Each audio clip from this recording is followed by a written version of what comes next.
BMC एका महिन्यात ठरवते का इथे दिवा चौकातली आनंद पार्क अशी बिल्डिंग नावाची बिल्डिंग आहे जी अनधिकृत आहे आणि तिला तोडण्याचा प्रयत्न करते, एका महिन्यामध्ये 4-4 वेळा कारवाई येतात, जेणे कुठलीही प्रकारची कोर्टाची हायकोर्टची नोटीस नाहीये डेमॉलिशनची, त्याच्यासाठी तरी सुद्धा इथे येतात. आम्ही त्यांना सुद्धा जबाब विचारला, बाबा तुम्ही काय इथे येतात तोडण्यासाठी, नक्की तुमचा काय करत नाही राहणार तर आम्ही राहणार कुठे, करणार काय आम्ही पैसा कशासाठी लावला इथे. आमच्याकडे पैसा नसताना आम्ही दिवेत का घर घेतो, माणूस दिवेत स्वस्त घर आहेत म्हणूनच दिवेत घर घेतो ना. मुंबईसारखी घेण्याची आमची ऐपत असते तर आम्ही मुंबई साईडला घेतली असते, आमची ऐपत नाहीये. जुनी बिल्डिंग सापडली आहे की जी अनधिकृत आहे असं ते म्हणताय. आता जे अनलिगली काम चालू आहे त्याच्यावर हातोडा का फिरवत नाहीये सरकारला? ह्यातून काहीतरी फायदा भेटत असेल म्हणूनच ही लोक त्यांच्यावर हातोडा काय फिरवत आहेत आणि ह्या जुन्या बिल्डिंगवर हातोडा फिरवायले. आम्ही असं होऊ देणार नाही. घर नहीं रहेगा तो हम लोग जीने का क्या फायदा?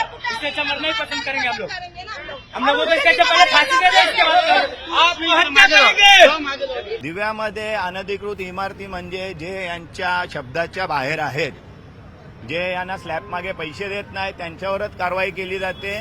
बाकीचे मला असे मोठे बिल्डर दाखवा, तुम्ही अख्ख्या रोडला बघू शकता 7-7 माळ्याच्या बिल्डिंगच्या टॉवरची कामं चालू आहेत, त्यांच्यावर एकाही कारवाई केली जात नाही, कारण यांची पार्टनरशिप आहे सर्व मनीष जोशी इथले अधिकारी सर्वांची.